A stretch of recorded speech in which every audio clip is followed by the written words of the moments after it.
Hola, ¿qué tal? Bienvenidos al programa, gracias por acompañarnos. Yo soy Álvaro Pérez Catar y esto es A ver si nos entendemos. La idea es explorar distintos temas y sumergirnos en poco tiempo y pocas palabras en nuestras mentes, emociones y dinámicas como sociedad, pero también en la historia de personajes inspiradores que nos van a dejar importantes mensajes. Hoy tengo un invitado muy especial para mí, porque en un momento dado de la historia político-social de nuestro país nos encontramos para compartir una visión acerca de lo que podía pasar en Venezuela y cómo desde nuestras distintas plataformas podíamos aportar para que ocurriera un cambio de manera positiva en nuestro país.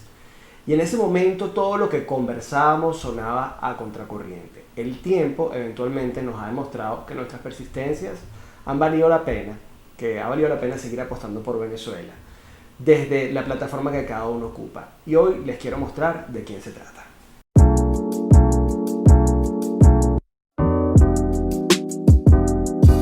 Los centros comerciales son las nuevas plazas públicas de la actualidad. En Venezuela existen unos 500 en funcionamiento, que se han inaugurado progresivamente desde el 6 de mayo de 1953, cuando abrió sus puertas el pasaje SIN, primera estructura en el país que agrupa oficinas y locales comerciales en un mismo establecimiento, y que además contaba con las primeras escaleras mecánicas que llegaron a Venezuela. En la década de los 70 y gracias al boom petrolero, en el país empiezan a construirse nuevos centros comerciales más funcionales y de mayor dimensión. En 1970 se inaugura el Centro Comercial Chacaíto. Siguen el Centro Comercial Propatria, Centro Comercial Ciudad Tamanaco, mejor conocido como el CCCT, y el más grande del país, hasta la construcción del Sambil Caracas en 1998. Centro Comercial Concresa, Centro Comercial Paseo Las Mercedes, Centro Plaza, Unicentro El Marqués, entre otros. El 14 de julio del año 2012 se inaugura el centro comercial más grande del país hasta esta fecha, conocido como el Parque Los Aviadores, en Palo Negro, Maracay.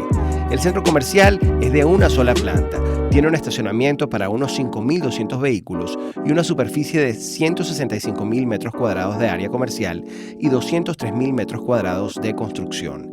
En Caracas, 3 de los complejos comerciales más importantes fueron construidos y fundados por el Fondo de Valores Inmobiliarios, Centro Comercial San Ignacio, Centro Comercial Tolón y Centro Comercial Paseo El Hatillo.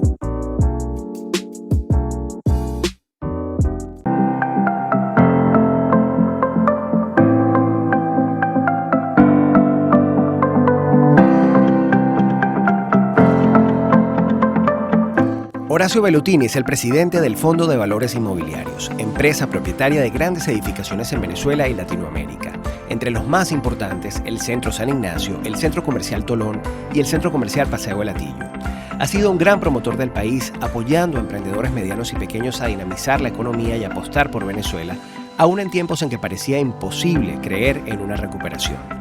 En diversas entrevistas a medios, aseguró que Venezuela ofrece la posibilidad de retornos asimétricos para el inversionista, por lo que la crisis ofrece una oportunidad singular para el capital de riesgo y sobre todo para los venezolanos que conocen su plaza.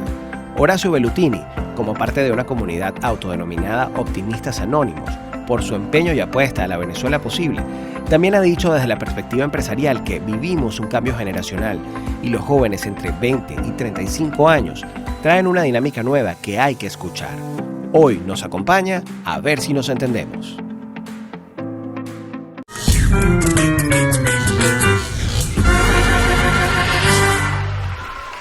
Mi invitado es el empresario Horacio Velutini. Horacio, bienvenido. Gracias por estar aquí. Gracias, Álvaro, por la invitación. Te lo agradezco. No sé cuántas veces has tenido la oportunidad de estar en un programa de televisión, si han sido muchas o pocas, pero aprecio que estés porque además entiendo que tú como empresario, si bien participas en muchos eventos, quizás no sea tu costumbre de ser tan front, ¿no? Estar como frente a la cámara. Sí. ¿O me equivoco? Bueno, no, yo realmente en televisión nunca. Yo no soy una persona pública, para mí mi función no ha sido nunca pública. Yo vengo por ti, por tu mensaje y las cosas que nos unen, las ideas que nos unen de hace ya un tiempo. Te lo agradezco mucho, te agradezco mucho esa confianza porque ya para entrar en cuáles son esas cosas que nos unen, yo recuerdo y siempre hago esta rememoranza, lo cuento en mi primer libro, Optimista Yo, que en un momento dado, cuando inicié una campaña que se llamaba Aquí no se habla mal de Venezuela, yo recibí un mensaje de una persona del Centro Comercial Tolón y me dice, mi jefe quiere conversar contigo. En ese momento yo estaba como en el furor de una campaña que empezaba a tomar cada vez más fuerza a través de las redes sociales y yo pensaba, pues yo acompañaba eso con unas conferencias, que la invitación a esa reunión que me iba a encontrar contigo tenía que ver quizás con un interés de ofrecer una conferencia motivacional para el equipo. Y para mi sorpresa, me encontré con alguien que me dijo, yo no te invité aquí para proponerte nada que tenga que ver con conferencias, te invité porque tu mensaje conecta conmigo y quería conocer por qué piensas así y manifestarte mi apoyo hacia esa idea. Y esa idea tenía que ver con relacionarse con el país de una forma muy distinta a lo que la mayoría estaba pensando, que estaba en la plena efervescencia de un conflicto político-social muy fuerte. Y no verlo de la manera en que lo veía la mayoría podía ser hasta peligroso, ¿no? Y en ese momento nos estábamos encontrando. A través del tiempo, ya voy con la pregunta. ¿Qué es lo que te hizo a ti pensar diferente? Porque yo estoy seguro que como me pasó a mí, en algún momento también fuimos presa de lo que todo el mundo pensaba, lo que todo el mundo hacía o como todo el mundo lo veía. Sí. Bueno, probablemente somos personas contracorriente, ¿no? Y mucha gente hace las cosas porque los demás lo están haciendo. Eso es lo que llaman la contracultura. ¿Qué es la contracultura? Bueno, yo me quiero vestir distinto, yo quiero oír una música distinta. Y yo creo que tú y yo nos encontramos en un momento en que pensábamos de una forma distinta a lo que pensaba probablemente a lo mejor la mayoría, sobre todo la mayoría que nos rodea, sí, socialmente, ese tipo de cosas. A mí me gustó muchísimo porque me pareció muy valiente cuando yo oí una persona diciendo aquí no se habla mal de Venezuela, porque básicamente me pareció que era muy valiente que alguien dijera en ese momento, 2014 estamos hablando, dijera eso, porque había mucha gente dedicada a hablar mal de Venezuela. Y yo creo que levantar ese momento en el 2014, cuando tú levantaste ese orgullo de ser venezolano, y porque yo voy a hablar de mi país, que no tiene nada que ver, por cierto, con la política. Estamos hablando de un país, de una tierra, de una gente. Mi padre está enterrado en este país. ¿Cómo yo voy a hablar mal del país donde están enterrados mis padres? Entonces, a mí me pareció extremadamente atractivo tu mensaje y que, por cierto, tú me dijiste en aquel momento algo que también se me grabó, que tú me dices, oye, tú sabes que yo vine con cierta desconfianza, porque tú decías, oye, normalmente cómo se ven los empresarios se ven como alguien que lo único que le interesa es algo, le interesa dinero, le interesa la ganancia, y tú de repente encontraste a alguien que decía, bueno, ¿qué es lo que quiere este tipo? Pues resulta que lo que quiere hablar de un mensaje y de una cosa que lo conecta, o sea, era ¿cómo se llama? Como no algo esperado. Y a mí me gustó que tú me dijeras eso porque yo nunca lo había percibido así, que verdaderamente los empresarios en un momento dado pueden estar dando una visión equivocada, pero es que realmente los empresarios en su gran mayoría somos muy apegados al país. Y qué bueno que yo creo que en la medida en que pasa el tiempo eso se va haciendo más evidente, porque digamos, considerando que vivimos en un contexto donde el 80% del aparato productivo del país ha venido en picada, sigue quedando un porcentaje importante de empresarios que más allá de todo eso tienen un compromiso con la posibilidad que tiene el país de reconstruirse. Y esto quizás tenga que ver con la propia historia de esos empresarios que a través del tiempo han permanecido vigentes en Venezuela. Es el caso tanto de tu persona como del grupo que tú representas, que es el Fondo de Valores Inmobiliarios. Yo recuerdo que en muchas oportunidades hemos hablado de cómo cada crisis que el país ha venido presentando, los dos hemos crecido en un contexto donde nunca se ha dejado de decir que el país está en crisis, han representado una oportunidad. Y no hablamos de oportunismo, hablamos de identificar una necesidad que hay en el mercado y cómo ocuparla. Y es parte de tu historia como empresario. Quisiera comenzar hablando de lo que es el Fondo de Valores. Bueno, el Fondo de Valores Inmobiliario es una idea que nace a principios de los años 90 de Luis Emilio Bellutini. Él tenía la idea de llevar el negocio inmobiliario al mercado de capitales. Ese era su concepto inicial, era su tesis de grado de la universidad. Y él, cuando lo planteó en un momento en donde Venezuela vivía, a principios de los años 90, una crisis financiera y de precios inmobiliarios descomunal. Y él vio que esa era la oportunidad. Entonces, básicamente es una compañía que tenía como base comprar metros cuadrados para ser alquilados. Y esos alquileres estabas comprando a unos precios, principios de los años 90, que era su punto histórico más bajo. Entonces tú podías comprar unos metros cuadrados a unos precios que sabíamos que iban a aumentar en el tiempo, pero además lo podías rentar. Y esa renta, por demanda de espacio que vino ocurriendo con lo que llamaron en aquella época la Agenda Venezuela, que trajo muchísimas empresas a invertir a Venezuela, empezaron a ocupar estos espacios que habíamos comprado. Una de ejemplos es esta torre donde estamos ahorita, que es la torre de HP, donde está aquí el Impact Hub. Esta torre nosotros la compramos a un precio que era su precio histórico más bajo y lo pudimos alquilar. Ese era el concepto inicial del negocio de los 90, que por cierto, para la audiencia quiero decirle que cuando se planteó nadie creía que era posible. Nadie creía que era posible y sin embargo ustedes apostaron a una realidad que a todo el mundo le parecía irrealizable. Vamos a quedarnos en ese punto y en la próxima parte seguimos avanzando sobre la idea de cómo algo que para los demás era imposible de lograr, ustedes lo hicieron posible en Venezuela. Ya venimos con más.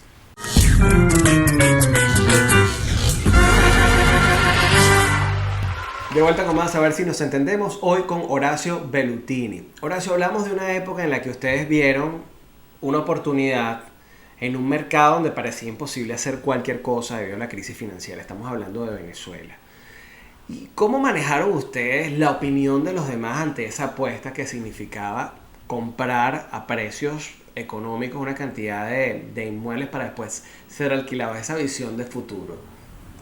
Bueno, es que es un punto que es muy bueno tocarlo, no tanto por el éxito que haya tenido eso, sino que es que realmente, al igual que hoy, a principios de los años 90, nadie creía que era posible prácticamente nada.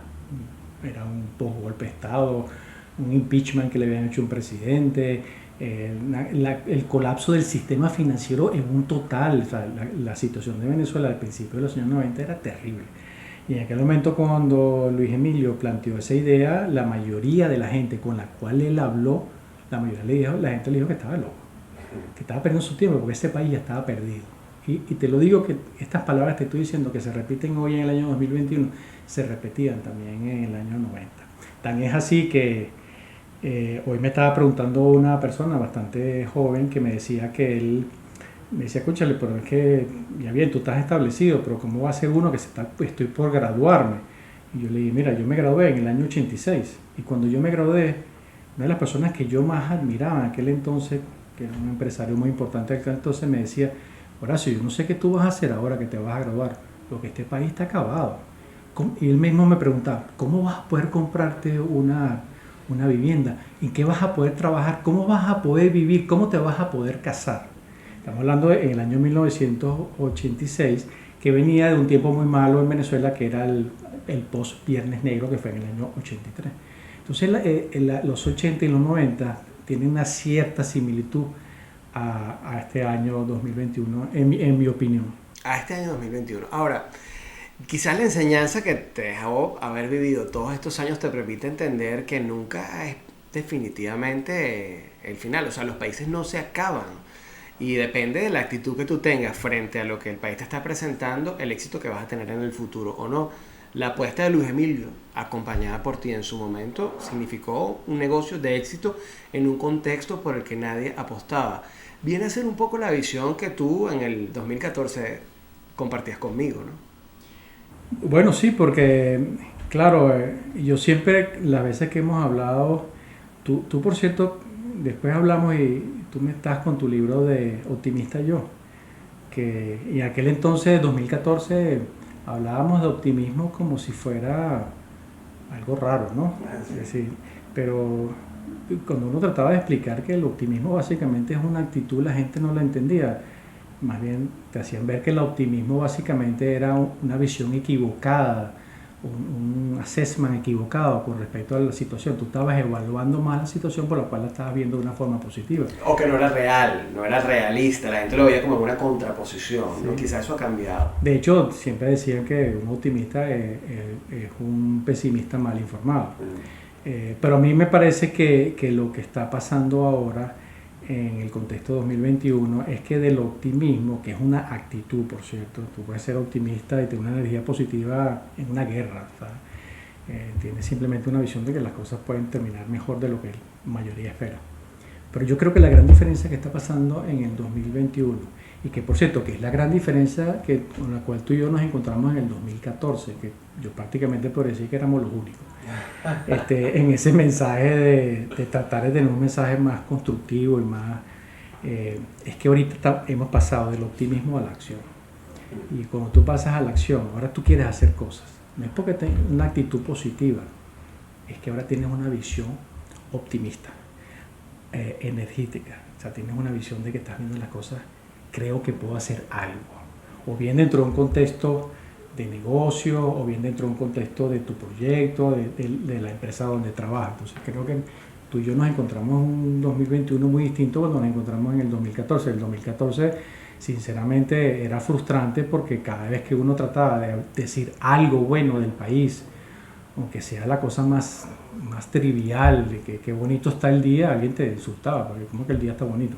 Claro, quizá ahora se entendió que hay una gran diferencia entre un contexto político y lo que el país representa. Y lo otro que creo que también se entendió, no sé si lo compartes conmigo, es que independientemente de lo que esté pasando, algo que tú no puedes controlar, hay cosas que tú sí puedes hacer si te comprometes con el país al que pertenece. En ese momento quizás estaba como contraposición la posibilidad de irse del país.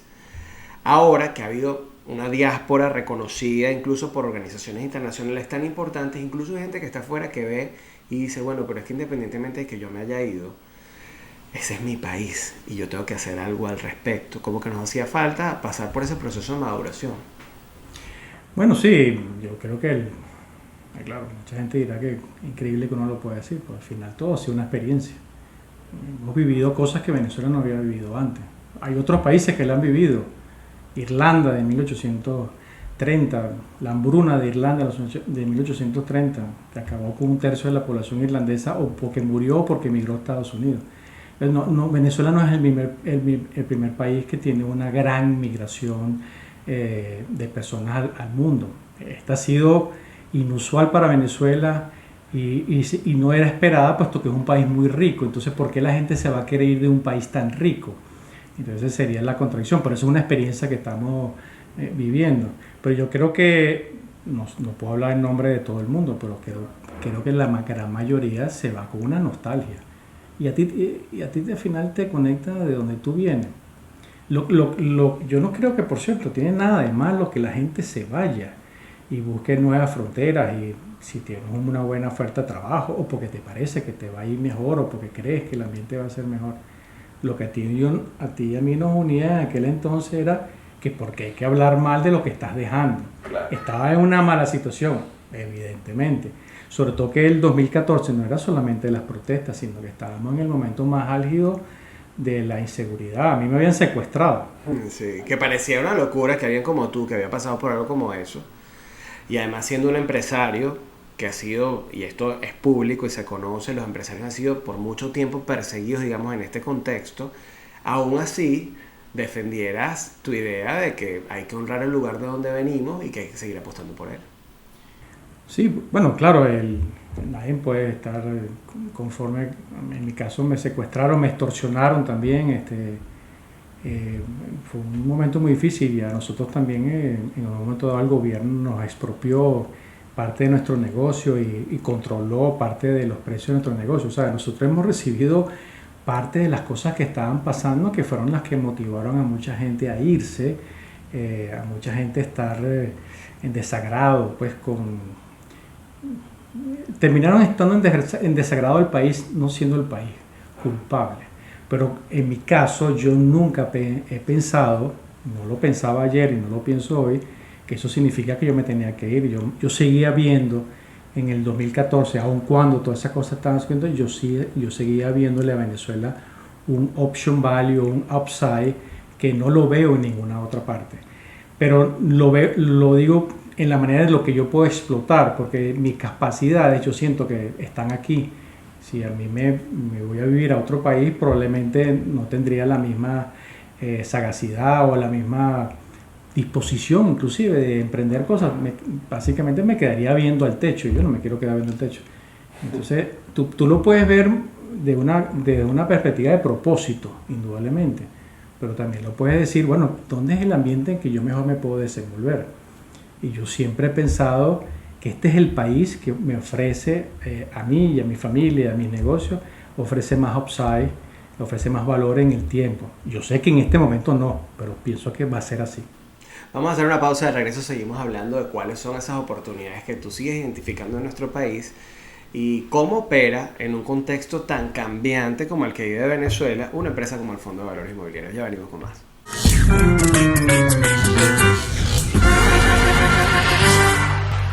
De vuelta con más, a ver si nos entendemos hoy con Horacio Bellutini, empresario venezolano, quien preside el Fondo de Valores Inmobiliarios en nuestro país. Para quienes quizá ven el Fondo de Valores como algo muy abstracto, podemos decir que es la empresa propietaria de grandes centros comerciales en nuestro país, entre otras estructuras, edificaciones. No solamente las operan, o las han adquirido, sino que además también las han construido, ¿no es así? Sí. Bueno, cuando terminamos en la otra parte, tú me preguntaste cuáles son las oportunidades que yo veo. La verdad que no quiero hablar tanto de mi negocio porque no creo que sería un poco como egocéntrico o buscar como una oportunidad en beneficio de la empresa. Yo lo que quiero decir es que mi evaluación es que Venezuela ofrece unas oportunidades que no ofrece ninguna otra parte en Latinoamérica. Ese es mi primera assessment que hago. Hoy en día Venezuela tiene varias cosas que le benefician y que están terminando de beneficiar al país. En un momento, Álvaro, muy importante, que es que aquí está ocurriendo un cambio generacional. Ahorita nosotros hablando, está ocurriendo un cambio generacional que toma varios años en hacer. Y por cierto, la generación que viene ya pasando es la mía, la que viene llegando es la tuya. Ya claro, tú vienes con la actitud, que yo pienso que es la verdad, pero el concepto de analizar que hay un cambio generacional tiene que ser muy importante porque tiene unas grandes implicaciones. Porque cuando tú le hablas a alguien de esta nueva generación, a la tuya, cuando tú le hablas de los años 90, de los 80, le estás hablando de historia. No le estás hablando de una vida que él vivió. La única que puede vivir es la que vivió hace 10, 15, 20 años. Entonces yo creo que es un elemento que hay que considerar. Y segundo, que en Venezuela hay un cambio de paradigma que pasó un poco por debajo de la mesa. Un cambio de paradigma que tiene más de 100 años. Porque en Venezuela en el año 2019 se liberó el cambio. Por primera vez los bancos privados, a arbitrar la tasa cambiaria. Y eso es una cosa que es primera vez que ocurre en 100 años.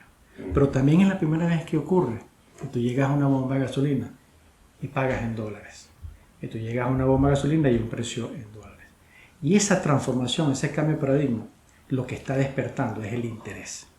Y tú lo ves hoy en día, en los espacios comerciales, cómo están saliendo una cantidad de iniciativas. ¿Pero por qué? Porque la gente ahora puede arbitrar el negocio, puede saber cuánto puede ganar. Y eso que está ocurriendo ahorita.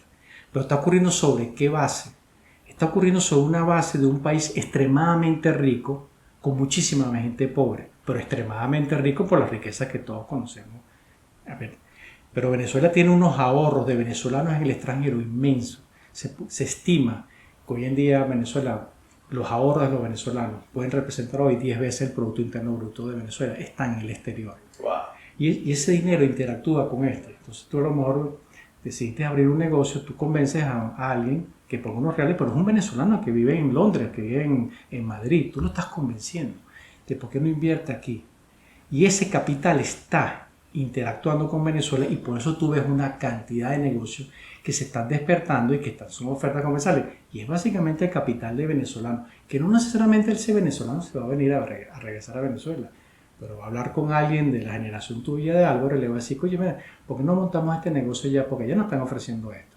Y eso está funcionando. Entonces, esa interacción entre la diáspora y el capital extranjero es inmensamente grande. Que tienes que sumarle las remesas, que no tienen nada que ver con la ecuación. Las remesas están trayendo la capacidad de una clase media baja a poder gastar $100, $150. Entonces hoy en día Venezuela recibe 3 o 4 mil millones de dólares en remesas al año, que es muchísimo dinero para el tamaño de la economía. ¿Y qué podemos decir, por ejemplo, a quien está escuchando esta disertación y piensa, bueno, pero es que el capital que está viniendo es mal habido? Eso que están volviendo a traer al país de alguna manera lo obtuvieron a través de formas ilícitas.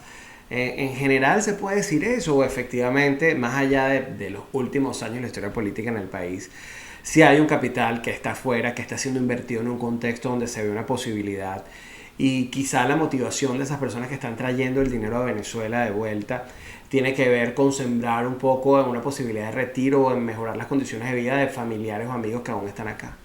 El capital que está viniendo, yo ese capital oscuro de corrupción, yo sinceramente no lo conozco, yo no sé quién es, o sea, yo no me prejuicio por esas cosas, yo no conozco ese mundo, yo no puedo hablar de una cosa que yo no tengo data. Yo solamente hablo de lo que yo veo alrededor de mi negocio y el negocio de muchos de mis amigos empresarios. Yo lo que estoy viendo es que hay mucho capital que viene de afuera a Venezuela que tiene interés en invertir porque avisora un retorno asimétrico con respecto al mundo. ¿Cómo es asimétrico? Asimétrico es porque tú puedes pensar que alguien invierte aquí $100,000 y le puede producir 20-25% al año. Y es asimétrico con respecto a si tú inviertes 100,000 euros en Madrid o en España, en algún negocio o en algún instrumento, a lo mejor te da el 3%. Entonces, cuando tú comparas 25 con 3, tú dices, bueno, es asimétrico lo que yo puedo ganar aquí. El capital que está llegando es lo que llaman smart money. Es un dinero que sabe que está asumiendo un riesgo porque es un país que tiene riesgo, por supuesto, pero es que ve una oportunidad. Y aquí se ha despertado un interés. Hay un interés que levanta la ceja de mucha gente, de ese smart money, que no tiene por cierto nada que ver con los grandes capitales que vendrían si aquí hubiese una apertura del país, que ya no estuviesen las sanciones presentes, que sería una bonanza descomunal. Yo estoy hablando cómo está, las circunstancias cómo están. Hay un capital que está viendo una oportunidad de retorno. Y ese es el capital que está interactuando. Si es por corrupción, ese capital yo no lo conozco porque yo no interactúo con ese mundo. Ahora, pensando más en el futuro que en el presente, tú dices asimétrico, 25% al año, digamos, es importante. También hay un riesgo, pero también hay quien lo ve en el largo plazo.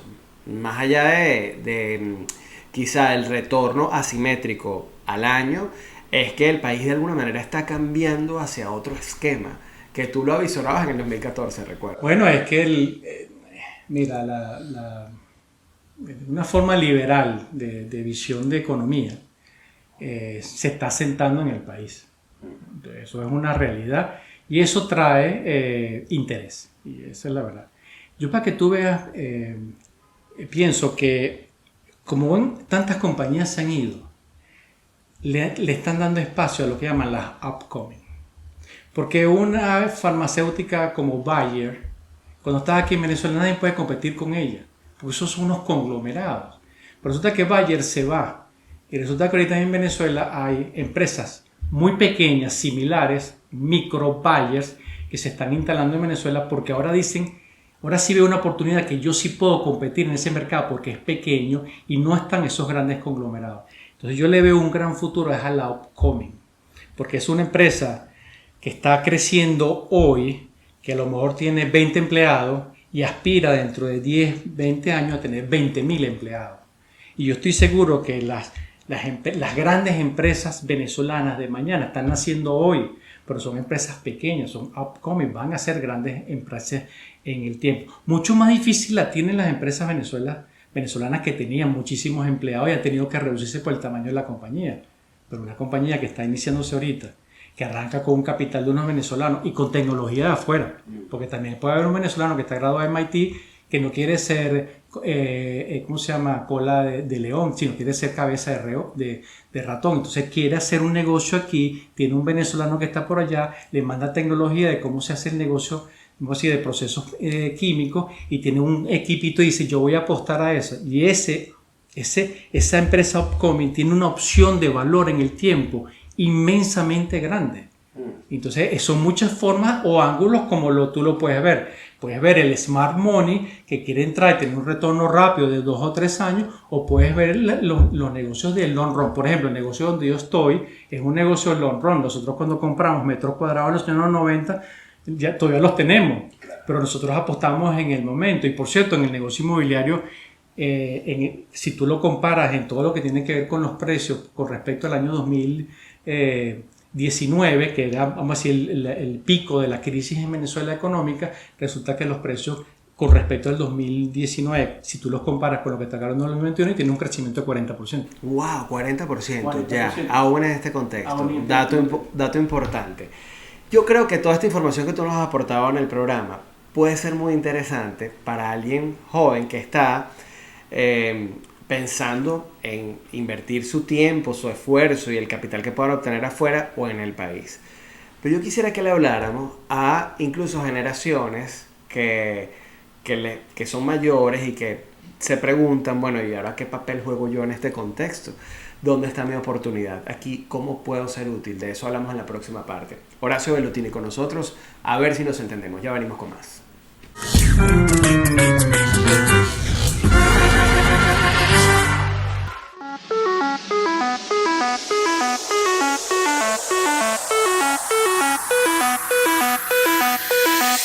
Ser empresario en Venezuela, según el escritor Francisco Arias en el diario El Universal, es una experiencia de innumerables matices, expectativas y metas por alcanzar, en un entorno complejo donde la necesidad de permanecer obliga a tener procesos de adaptación cada vez más frecuentes. Referirse al tema empresarial venezolano nos lleva a un paseo por el pasado, para entender el origen de nuestros empresarios que se fue formando a lo largo de muchos años y adaptándose a los cambios que requería el país, entendiendo que Venezuela fue por mucho tiempo un país agrícola y que luego del inicio de la actividad petrolera al principio del siglo XX se dio un gran salto que imponía un cambio de paradigmas y una nueva visión del negocio. Por mucho tiempo ocurrió una migración del campo a la ciudad, emprendedores en busca de esa oportunidad de incursionar y atender el floreciente negocio petrolero que sin dudas era más rentable que trabajar la tierra. Por supuesto, esto nos llevó a abandonar el agro y a convertirnos en un modelo rentista y extractivista que definitivamente no fue bueno para el país.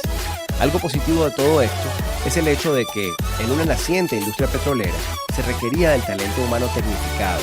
Por ello se tuvo que profesionalizar a una buena parte de los trabajadores en torno a esta, fortaleciendo y ampliando la participación del empresariado de este negocio e incluso, más allá de este, aprovechando la experiencia y aplicándola a otros rubros de la economía del país. Por mucho tiempo, al empresariado venezolano se le permitió avanzar y crecer como país, soportando el desarrollo nacional con un tejido empresarial robusto y de linaje, cada uno en su área de influencia y acompañado de políticas gubernamentales y acceso a una amplia cartera bancaria que incentivaba la inversión y contribuía con la economía del país. Hoy, luego de varios años, la realidad es otra. Panorama con mayores desafíos que van desde una volátil e inestable economía, la fuga de talentos, hasta el transitar de sanciones internacionales que definitivamente hacen muy complejo poder funcionar y ser eficientes como empresarios. Quizás un tema importante por atender es el rescate de la cultura de trabajo, que por efecto de la caída de las oportunidades de empleo y por la baja remuneración ofrecida en el mercado, se ha visto muy disminuida. Esto definitivamente afecta el buen funcionamiento de cualquier empresa que hoy debe lidiar con la escasez de personal. Todo esto ha sido un duro pero aleccionador aprendizaje en donde pequeños, medianos y grandes empresarios de alguna manera han aprendido a trabajar bajo circunstancias adversas para tratar de mantener a las empresas funcionando, esperando que ocurra un redireccionamiento de políticas económicas e impulso productivo del país.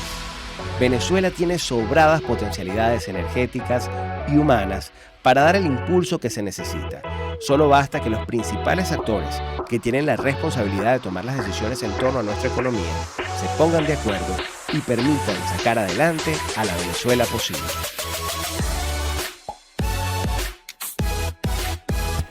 De vuelta con más, a ver si nos entendemos, hoy con Horacio Velutini, empresario venezolano. Horacio, en el corte anterior te pedía o te comentaba que tu mensaje me suena muy bien para alguien que en este momento está considerando emprender o no, estar en el país o no, buscar un capital extranjero que invierte y poder manejar esos recursos y crear cosas en Venezuela. Pero ¿qué le podemos decir a generaciones anteriores que quizá acompañaron la idea del todo o nada. De que, bueno, si obtengo lo que yo creo que el país se merece, apostamos, y si no lo obtengo no vale la pena y tengo que sacar a mi familia de aquí.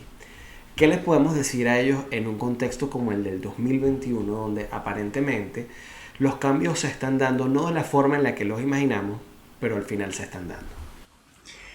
Bueno, eso es muy difícil. En estos días me encontré un amigo y me dijo, mira Horacio, tú sabes una cosa, cuando yo te oí hablar, él tiene mi misma edad, es decir, es la generación que tú me estás hablando. Me decía, cuando yo te vi hablándote en el 2014, a mí lo que me daba era rechera. Pero ahorita en el 2021, y estábamos en el evento del Humboldt con Elisa Vega, me decía, quiero decirte que tenías razón. Entonces, claro, yo siento que es muy difícil cambiar el mindset de una persona que hoy en día tiene 60 años, 55 en adelante, y que siempre está añorando un tiempo pasado, porque en los años 90 era así, en los 80 asado, en los 70 cuadro. Yo no tengo, gracias a Dios, yo le doy gracias a Dios por eso. Yo no tengo nostalgia por el pasado, yo no añoro el pasado, para mí el pasado pasó. Yo no tengo ningún apego con ese pasado. Pero esa generación, la generación que está irrumpiendo ahora, la veía con admiración y la veía como la guía que tenía que seguir. Y yo creo que muchos padres convencieron a sus hijos que se fueran y se fueron. Yo por cierto, nunca argumentaría a nadie que le dijera a su hijo que regrese. Y yo me recuerdo que un día hablamos de esto, que yo le decía a la gente, mira, yo nunca le pediría a nadie que regrese. Yo estoy hablando para las personas que tienen la misma emoción que tengo yo y que nos podemos unir en un mensaje. Pero yo sí siento que hoy en día, 2021, están ocurriendo cosas que generan una gran oportunidad, porque los cambios vienen de abajo hacia arriba. Los cambios no están viniendo de arriba para abajo. No es uno ni los otros de los que están en pugna en los últimos 25 años o 20 años. El cambio está viniendo de una generación que viene abajo, que no le está prestando más atención a eso, y lo que está tratando es de surgir. Y me recuerda a mi tiempo cuando yo tenía 30 años. Cuando yo tenía 30 años a mí me dijeron, la generación de mi padre de aquel entonces me decía que el país estaba acabado al principio de los años 90 y que no perdiera mi tiempo. Yo realmente en aquel momento le decía, pero tú estás loco, yo me quiero comer el mundo, yo quiero salir para adelante, yo quiero hacer cosas, yo nunca me planteé esas cosas y para mí nunca me conectó que alguien me estuviera diciendo eso, ni en los 80 cuando me dijeron una vez que iba a vivir yo y que cómo iba a poder estudiar y ese tipo de cosas, cómo podía yo trabajar. Y te voy a decir una cosa, que yo no es que tenía una fortuna en aquella época, ni que soy un hijo rico, ni nada de esa cosa. Yo tengo una vida muy buena hoy, pero ha sido por mi trabajo y por lo que me ha dado el país.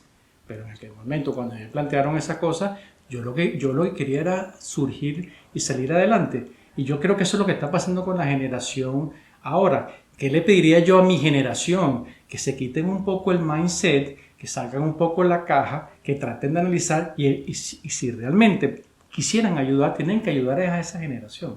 Tienen que ayudarla con ideas, con capital, con oportunidades, porque darle la oportunidad a esta generación, los países no se van a acabar y a este está más que demostrado que no va a ocurrir. Tú lo vives hoy en día en un día a día, en un país que se está moviendo. Aquí llegó el síndrome de smooth on, aquí la gente está avanzando. Ahora, el que tiene el mindset, que a lo mejor lo piensa, lo tiene pegado en la cabeza, y ellos pudieran más bien ayudar, porque tienen la experiencia, tienen muchas cosas que pueden ofrecer, oye, sería muy oportuno y además una oportunidad para ellos para ser útil. Porque también una cosa que una generación que está retirada, ¿cómo va a ser útil? ¿Criticando a la que viene? ¿O va a ser útil ayudando a la que viene? Ese es un punto, ¿no? Y tantos años después, han pasado desde el 2014, 7 años aproximadamente, desde que tuvimos un encuentro y nos encontramos alrededor de la frase, aquí no se habla mal de Venezuela. ¿Crees tú que valió la pena defender ese punto en ese momento como lo hicimos? ¿O perdimos el tiempo? Bueno, es un punto muy... tú sabes lo que pasa, y es una cosa que le está pasando probablemente a mucha gente hoy. A ti te conectó eso después de tu accidente y todas las cosas que te pasaron, y a mí también, porque el mundo entero, la humanidad entera busca un propósito. Y tú encontraste el tuyo y yo encontré el mío. Muchos han encontrado, personas que han venido aquí a hablar contigo han encontrado un propósito. Y yo creo que ese es el punto. Mira, lo que mueve es el deseo. Puede ser muy preparado, pero lo más importante es tener ganas. Y no hay nada que dé más ganas que tener un propósito. Horacio, te agradezco mucho esta conversación. Ha sido un verdadero placer volver a encontrarme contigo y entregar este mensaje a través del programa. Un gustazo. Horacio Velutini, con nosotros, a ver si nos entendemos.